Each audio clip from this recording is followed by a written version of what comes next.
दोस्तों, आप लोग कैसे हैं? आप लोग का स्वागत है यूट्यूब चैनल पे का स्टडी नंबर 1 पे। देखिए, आप लोगों के लिए आज साइंस में प्रकाश का परावर्तन में चैप्टर में नंबर 1 है और आपतन दर्पण के टॉपिक आज लेकर आए हैं। देखिए क्या है। तो सबसे पहले इसमें बात करूंगा कि प्रकाश क्या है। कि प्रकाश एक प्रकार की ऊर्जा है जिसकी सहायता से हम किसी वस्तु को देख सकते हैं। क्या कर सकते हैं? देख सकते हैं। ठीक है। तो जैसे वो पूरे बोलेंगे कि प्रकाश का परावर्तन क्या है। प्रकाश का परावर्तन सबसे पहले क्या है कि किसी वस्तु क्या है कि किसी चमकीले वस्तु पर पड़ने वाली किरण पुनः अपने ही माध्यम में लौट आती है। अपने ही माध्यम में लौट आती है तो उसे क्या कहेंगे? प्रकाश का परावर्तन। क्या कहेंगे? प्रकाश के परावर्तन कहेंगे। ठीक है दोस्तों, तो समझ में आ गया होगा कि ये टॉपिक मतलब इसका चैप्टर चल रहा है, तो ताकि उसका हम बता दिए थे।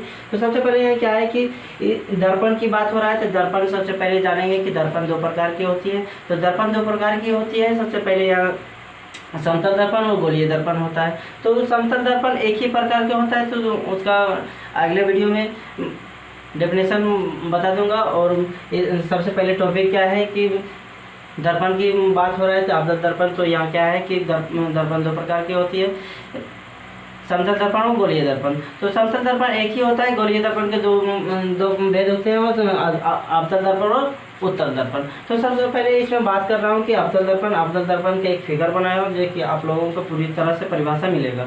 तो इसमें सबसे पहले जानकारी मिलेगा कि आपतन दर्पण है तो कैसे है और कैसे बनेगा।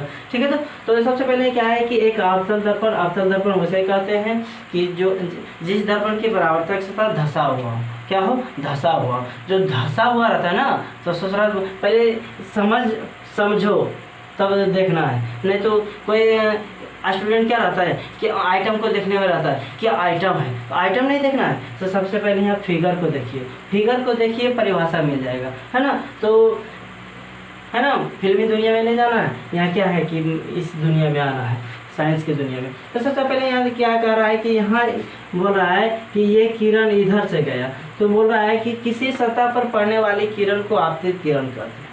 किसी सतह पर पड़ने वाली किरण को कौन सा किरण कहते हैं? आपतित किरण। क्लियर हो गया?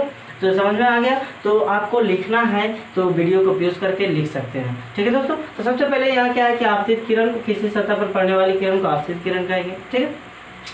और किसी सतह से लौटने वाली किरण को, किसी सतह से लौटने वाली किरण को परावर्तित किरण कहेंगे। क्या कहेंगे?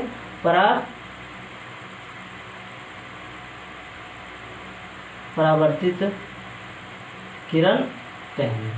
कौन सा किरण कहेंगे दोस्तों?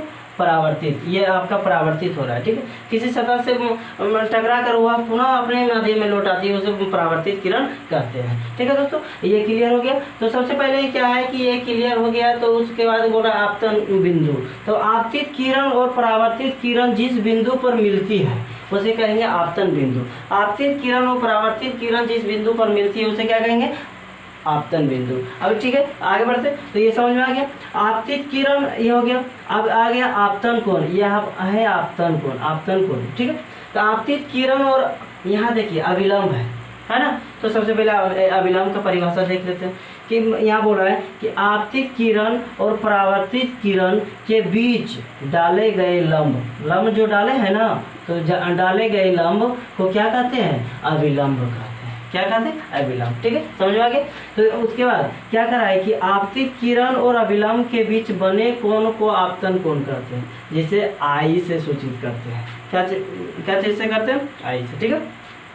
उसके बाद बोल रहा है कि परावर्तित किरण और अविलंब के बीच बने कोण को परावर्तन कोण कहते हैं, जिसे आर से सूचित करते हैं। क्या चीज से? आर से। ठीक है। और दर्पण है या अवतल दर्पण है, तो अवतल दर्पण की क्या होता है? परावर्तक सतह धसा हुआ रहता है। तो धसा हुआ रहेगा तो इसका प्रयोग कहेगा कहाँ किया जाता है? तो इसका प्रयोग किया जाता है डॉक्टर के नाखून गलत रखने में, सैलून में, यानी कि जिसको बोल सकते हैं हजामत में, सौर भट्ठी में, और गाड़ी की हेडलाइट में, टॉर्च के सर्च लाइट में इसका प्रयोग किया जाता है। ठीक है दोस्तों, समझ में आ गया। तो सबसे पहले यहाँ क्या है कि मुख्य अक्ष है ना। तो दर्पण के बीचों बीच बिंदु को क्या कहेंगे?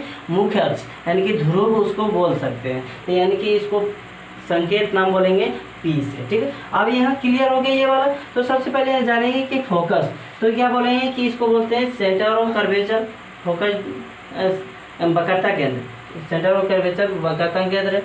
तो वक्रता केंद्र और मुख्य अक्ष मतलब ध्रुव तक की दूरी को वक्रता त्रिज्या कहते हैं। वक्रता केंद्र और फोकस ध्रुव तक की दूरी को क्या कहते हैं? वक्रता त्रिज्या कहते हैं। क्लियर हो गया। उसके बाद क्या रहा है, इसमें फोकस है, तो वक्रता केंद्र और ध्रुव के बीचों बीच बिंदु को फोकस करते हैं। क्या कहते हैं? फोकस करते हैं। और फोकस और ध्रुव तक की दूरी को फोकस दूरी कहते हैं। तो समझ में आ गया। तो ये एम है, एम से मिरर होता है, मिरर को मतलब किसी वर्ड का पहला अक्षर संकेत नाम कहलाता है। तो आई होप दोस्तों आपको पूरी तरह से समझ में आ गया होगा। तो लाइक करें, सब्सक्राइब करें और हम लोगों पे शेयर करें।